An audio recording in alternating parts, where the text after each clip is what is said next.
विशेष भाग 1. अंबड हादरले. मोहन टॉकीज शेजारी 50 वर्षांपासून अंधार जिणं, 18 विश्व दारिद्र्य, पोटचा गोळा मूकबधीर आणि बहीण कुष्ठरोगी. आम्ही जिवंत असूनही प्रशासनासाठी मेलेले आहोत का? लोकात्मा न्यूज समोर शर्मा आईच्या अंध कुष्ठरोगी बहिणीचा अश्रूंनी भिजलेला काळजाला चिरणारा सवाल. अंबड. लोकात्मा न्यूज विशेष प्रतिनिधी. माणुसकीला लाजवणारी, प्रशासनाच्या निगरगट्टपणाचे वाभाडे काढणारी आणि ऐकणाऱ्याच्या काळजाचा थरकाप उडवणारी एक अत्यंत भयंकर आणि विदारक घटना जालना जिल्ह्यातील अंबड शहरातून समोर आली आहे. एकीकडे आपण प्रगतीच्या डिजिटल इंडियाच्या भल्या मोठ्या बाता मारतो, पण याच अंबड शहरातील मोहन टॉकीज शेजारी गेल्या 50 वर्षांपासून जो संघर्ष सुरू आहे तो पाहून व्यवस्थेच्या संवेदनशीलतेवरच शंका यावी.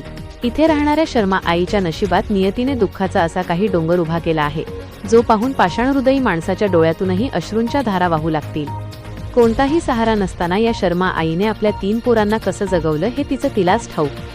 पण गरिबी कमी होती म्हणून की काय, नियतीने या कुटुंबाची क्रूर थट्टा केली. या शर्मा आईचा एक पोटचा गोळा मूक आणि बधीर, मुकाबहिरा आहे, जो स्वतःची भूकही बोलून दाखवू शकत नाही. आणि दुसरीकडे या आईची सख्खी बहीण अंध, आंधळी आणि कुष्ठरोगाने पीडित आहे. विचार करा, ज्या घरात एक वेळच्या अन्नाची भ्रांत आहे, तिथे सहारा नसलेली एक आई, एक मूकबधीर मुलगा आणि एक अंध कुष्ठरोगी बहीण घेऊन गेली 50 वर्षे नरकयातना भोगत आहे. आमच्याकडे फक्त मतदानाचंच कार्ड, आम्ही गरिबांनी मरायचं का? बहिणीचा आर्त आक्रोश. लोकात्मा न्यूजचे प्रतिनिधी जेव्हा या झोपडीत पोहोचले तेव्हा तिथली परिस्थिती पाहून आमचाही कंठ दाटून आला. या कुटुंबातील अंध आणि कुष्ठरोगी बहिणीकडे अद्याप साधं ओळखपत्र देखील नाही. जेव्हा आम्ही तिला सरकारी योजनांबद्दल विचारलं तेव्हा अंधत्वाच्या अंधारात जगणाऱ्या आणि कुष्ठरोगाच्या वेदना सहन करणाऱ्या त्या बहिणीने व्यवस्थेचे वाभाडे काढत डोळ्यातून वाहणाऱ्या अश्रूंसह जो प्रश्न विचारला त्याने आमच्या काळजाचे तुकडे केले. ती म्हणाली, माझ्याकडे फक्त मतदान कार्ड आहे साहेब, आणि हे कार्ड सुद्धा फक्त मतदानापुरतंच आहे. निवडणुका आल्या की गल्लीतले नगरसेवक आणि मोठे नेते आमच्या पाया पडायला येतात, हात जोडतात, मतांची झोळी पसरतात. पण एकदा का निवडणुका संपल्या की पुढची 5 वर्ष आम्ही जिवंत आहोत की गेलो हे पाहायला कुणी कुत्रही या झोपडीकडे फिरकत नाही. आम्ही फक्त मतदानापुरतेच माणसं आहोत का? अंधार जिणं, भुकेल्या पोराची मूक वेदना. या कुटुंबात आज 18 विश्व दारिद्र्य 5वीला पुजलेलं आहे. कोणताही सहारा नसताना ही शर्मा आई आणि तिचा मूकबधीर मुलगा रस्त्यावर भाजीपाला विकून कसाबसा उदरनिर्वाह करत होते. पण आज गरिबीने त्यांचं कंबरडं असं मोडलंय की धंदा करण्यासाठी किरकोळ भांडवल किंवा 1 रुपयाही त्यांच्या खिशात उरलेला नाही. डोक्यावर फाटकी ताडपत्री, पिण्याच्या पाण्याची सोय नाही आणि परिस्थिती इतकी भयानक आहे की कधी कधी या संपूर्ण कुटुंबाला एक वेळच्या अन्नासाठीही आसवे गाळावी लागतात. जेव्हा मूकबधीर मुलगा भुकेने व्याकुळ होतो तेव्हा तो बोलू शकत नाही, फक्त आईकडे बघून रडतो. सहारा नसलेल्या एका आईसाठी यापेक्षा मोठं मरण ते काय असू शकतं? 50 वर्षांचा वनवास. नेते आणि अधिकाऱ्यांनो, तुमची माणुसकी मेलीये का? गेल्या 50 वर्षांत कित्येक सरकार आली आणि गेली, नेते बदलले, नगरसेवक बदलले. घरकुल योजना, संजय गांधी निराधार योजना, दिव्यांग पेन्शन या योजनांच्या जाहिरातींवर कोट्यवधी रुपये खर्च करणारे नगराध्यक्ष, नगरसेवक, आमदार आणि खासदार आता कुठे तोंड लपवून बसले आहेत? आपल्याच शहरात आपल्या घराशेजारी एक असहाय्य आई, तिचा मूकबधीर मुलगा आणि कुष्ठरोगी बहीण अण्णा अण्णा करून मरत आहेत. याची साधी लाजही या नेत्यांना वाटत नाही का? केवळ स्वतःच्या खिशा भरण्यात मग्न असलेल्या या लोकप्रतिनिधींना या कुटुंबाचा तळतळाट लागल्याशिवाय राहणार नाही. लोकात्मा न्यूजचा थेट इशारा. या हतबल शर्मा आईचे अश्रू, त्या मूक मुलाचा आक्रोश आणि त्या अंध बहिणीचा हा काळीज चिरणारा सवाल प्रशासनाच्या डोळ्यात झणझणीत अंजन घालणारा आहे. जर या कुटुंबाला तात्काळ हक्काचं घर, रेशन आणि शासकीय मदत मिळाली नाही तर या कुटुंबावर ओढवणाऱ्या कोणत्याही परिस्थितीला अंबडचे प्रशासन आणि स्थानिक नेते जबाबदार असतील. आता तरी या निगरगट्ट व्यवस्थेला पाझर फुटणार की ही माऊली अशीच आपल्या अंध अपंग कुटुंबाला घेऊन उघड्यावर डोळे मिटणार? पुढील भागात काय असणार? कोणताही सहारा नसताना मोहन टॉकीज शेजारच्या त्या अंधाऱ्या झोपडीत जेव्हा आम्ही गेलो तेव्हा गरिबीचं हे भयंकर रूप पाहून आमचंही काळीज हेलावलं. त्या माऊलीचे अश्रू आणि त्या अंध बहिणीचा आक्रोश आमच्या कॅमेऱ्याने कैद केलाय. पण यावर आता अंबडचे नगराध्यक्ष काय उत्तर देणार? अधिकारी अजून किती कागदपत्र मागणार? आणि स्वतःला जनतेचं सेवक म्हणवणारे आमदार, खासदार या कुटुंबाची सूद घेणार का? या निर्दयी व्यवस्थेला जागे करण्यासाठी लोकात्मा न्यूज या नेत्यांच्या दारात जाणार आणि त्यांना जाब विचारणार. आपण लवकरच पुढील भागात बघणार आहोत शासन व प्रशासन काय न्याय देणार. पाहायला विसरू नका. या वेदनेचा पुढचा भाग थेट ग्राउंड रिपोर्टसह, कारण आमचा लढा सत्तेसाठी नाही तर या माऊलीच्या हक्कासाठी आहे. नमस्कार, लोकात्मा न्यूज मध्ये आपले हार्दिक स्वागत. मी तरंग कांबळे आणि मी सध्या अंबड शहरातील जे मोहन टॉकीज आहे, मोहन टॉकीजच्या बाजूला एक खूप गरीब कुटुंब राहते.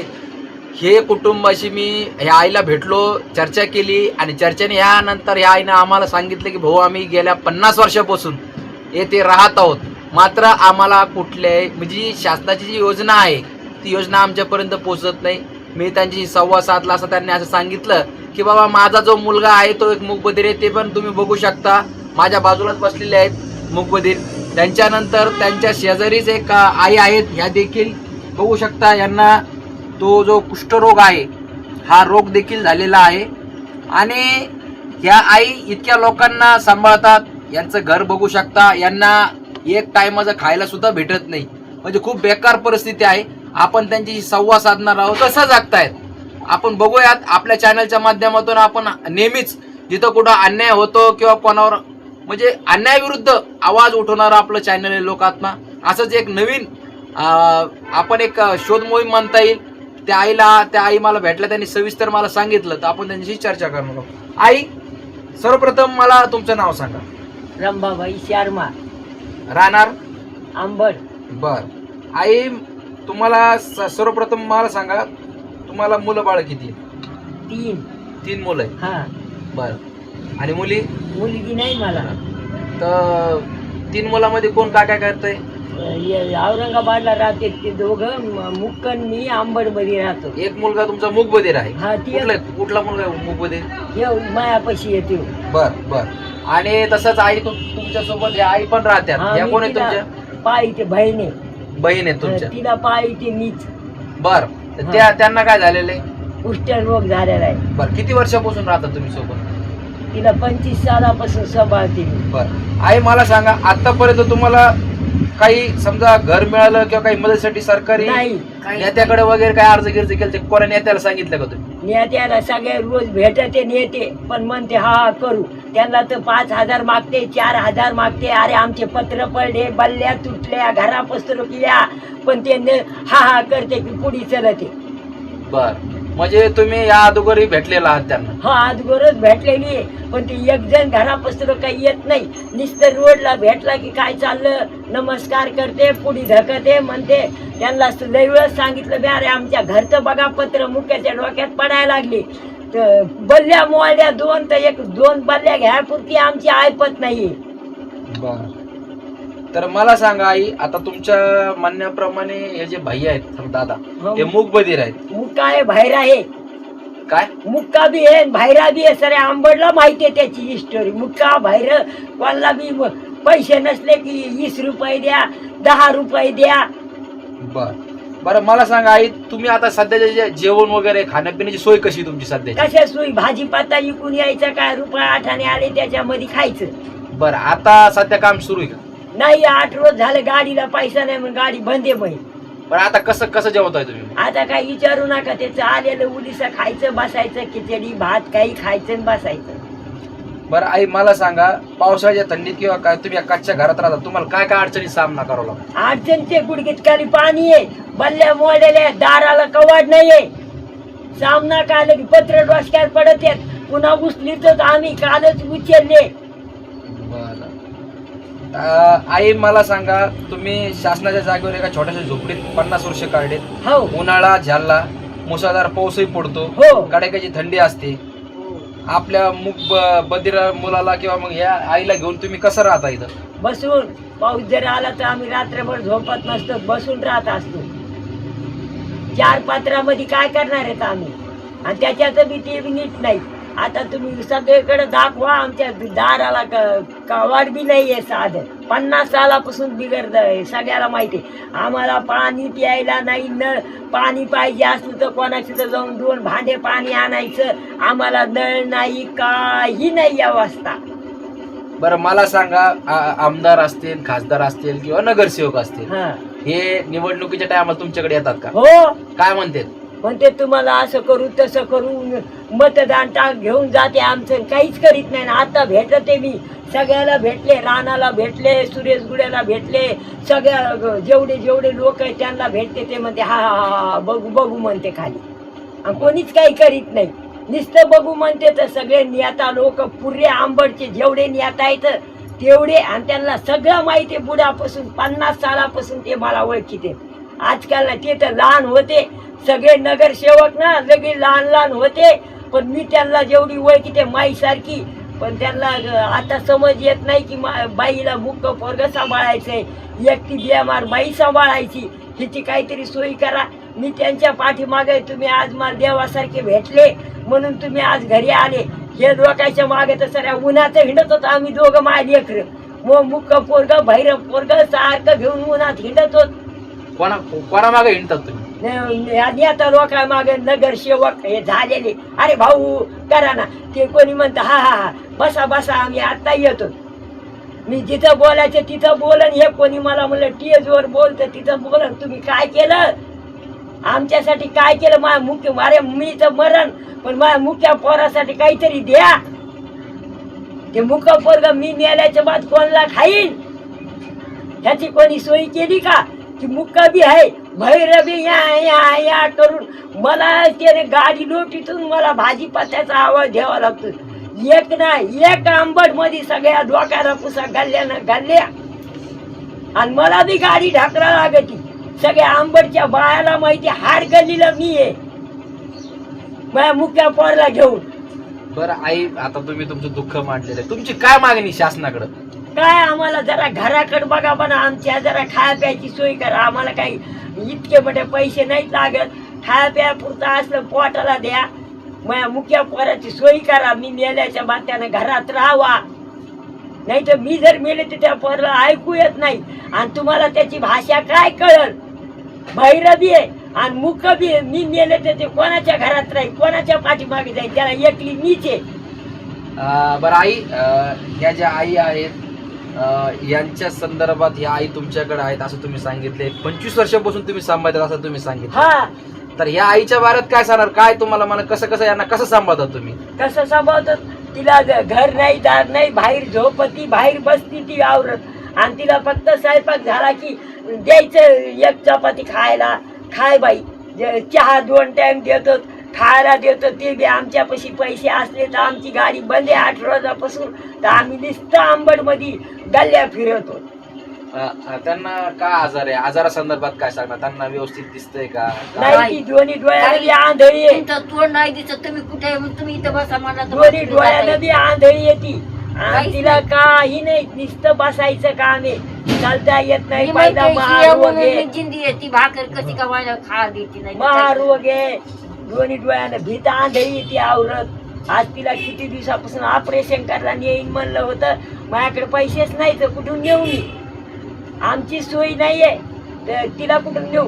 माझ्या डोळ्याचं ऑपरेशन केलं तर एका औरंगाबादला फुकटमध्ये, तर ते डोळा सुद्धा मपला गेला. मी बी एका डोळ्यानंच भाजीपाला की ते सगळ्या आंबडमध्ये.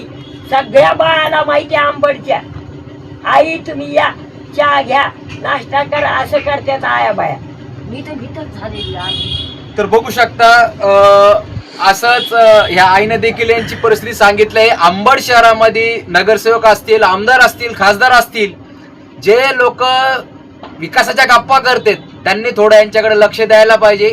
हे स्थानिक जे नगरसेवक असतील किंवा नगराध्यक्षाला आमदार खासदार असतील तर त्यांनी या गरिबाची क्यू करायला पाहिजे. या माध्यमातूनच हा व्हिडिओ आम्ही बनवला आहे. तसंच आपल्यासोबत त्या म्हणजे अपंग पण आहेत, थोडं त्यांना आजारग्रस्त आई आहेत, त्यांच्याशी आपण संवाद साधून. आई तुमचं नाव सांगा. सुमन. मोठ्यानं बोल ना आता. सुमन बाई शिंदे. बरं आई, तुम्ही राहता कुठं? इथंच यांच्या बहिणीपाशी राहते. बरं, काय आजार आहे आई तुम्हाला? डोळे गेले तर काही दिसत नाही, चापायची बारी काही नाही. बरं, दुसरा आजार काय? काही नाही. हे काय अशी महारोग म्हणा. बरं, महारोग आहे. शूटिंग बरं, आई करायला मला सांगा तुम्हाला शासनाच्या स्कीम योजना वगैरे काही भेटतात का? काही नाही. का बरं? काहीच कुणी देतच नाही. कोण जाईन? आधी मी पोटा मागे लागलेली हिंडती, ती आणून खाऊ घालती, कोण देईन बरं भाऊ? बरं, महारोग्य आहे तुम्ही सांगता, हो बरोबर आहे. हो. तर शासनाचं कुणी आलं नाही का तुमच्याकडे? आमदार कुणीच खासदार नाही आलं, कुणीच नाही आलं. का बरं? काय माहित त्यांना काय झालंय. बरं आई मला सांगा, तुमच्याकडे आधार कार्ड आहे का? नाही ना. मतदान कार्ड आहे, कार्ड. मतदान कार्डाला येते मतदान न्यायला. बर, हो. मतदानाला घेऊन जाते तुम्हाला? हा. धरून नेते रिक्षामध्ये. काय म्हणल्या? रिक्षामध्ये धरून नेते. बरं, आता येत नाही का रिक्षा? येतो ना. आता आता येते का रिक्षा? आता कशाची येते भाऊ? नाही का? मतदान झालं. बरं. आई, मला तुमची मागणी काय आहे शासनाला? काय काय तुम्हाला काय करूच वाटतं किंवा काय मागणी तुम्ही शासनाला? काय दुःख व्यक्त करणार तुम्ही शासनाला? काय करू भाऊ आता, काय सांगू मी? अगं काय प्यायचं काय माझं पोटाची सोय नाही भाऊ. कसं आधार मध्ये यांच्यापाशी आपल्या बहिणीपाशी राहते. आबा बर, किती वर्षापासून राहते? 25 वर्ष झाले. 25 वर्ष जाते. हो. हे रोग म्हणजे हा आजार कधीपासून आला? 25 वर्षापासून. 25 तेव्हापासून सांभाळ किती मला. बर, हो. तुम्हाला मुलं बाळ वगैरे नाही? कुणीच नाही. कोणीच नाही. नवरा होता ते मेला. बर हिनच सांभाळलं बस. बर, तुमची मागणी काय शासनाकडे? खाय प्यायला देवा, माझ्या डोळ्याचं ऑपरेशन करा, काय मागणी बस. बघू शकता आपण आज जे आलेलो आहोत त्यांचं शर्मा असं नाव आहे. शर्मा कुटुंब आहे ते. आणि ह्या कुटुंबाचा इतिहास असा आहे की ह्या कुटुंबाला अंबड शहरात म्हणण्यापेक्षा अंबड तालुक्यात पूर्ण लोक ओळखतात. यांचा हे जो उदरनिर्वाह आहे हा भाजीपाल्याचा धंदा करून हा उदरनिर्वाह करतात.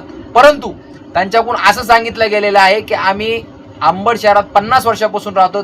आम्हाला स्वतःचं घर नाही, स्वतःचे म्हणजे कुठलीच त्यांना शासनाकडून मूलभूत सुविधा ज्याला म्हणतो अन्न वस्त्र निवारा ह्या संदर्भात देखील नगर परिषद अंबड यांना वेळोवेळी देखील सामाजिक कार्यकर्ते यांनी तक्रारी देखील दाखल केल्या आहेत की अंबडमध्ये जे बेसहारा असतील, बेघर असतील किंवा काही लोक असे आहेत की ज्यांना एक टाइमचं जेवण नसेल, या संदर्भात देखील अंबड नगरपालिकेला या अगोदर देखील सामाजिक कार्यकर्त्यांनी स्वतः तक्रारी दाखल केल्या आहेत की यांची व्यवस्था करण्यात यावी, यांना शेल्टरची व्यवस्था करण्यात यावी.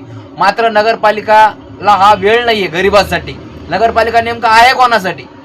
तर आमची या चॅनलच्या माध्यमातून विनंती आहे प्रशासनाला की संबंधित प्रशासनाने याची दखल घेऊन संबंधित जे व्यक्ती आहेत यांच्या घरी येऊन विचारपूस करून यांना अन्न वस्त्र निवारा कसा उपलब्ध करून देतील हा करून देण्यात यावा. लोकात्मा न्यूज चॅनलसाठी प्रतिनिधी तारंग कांबळे, अंबड.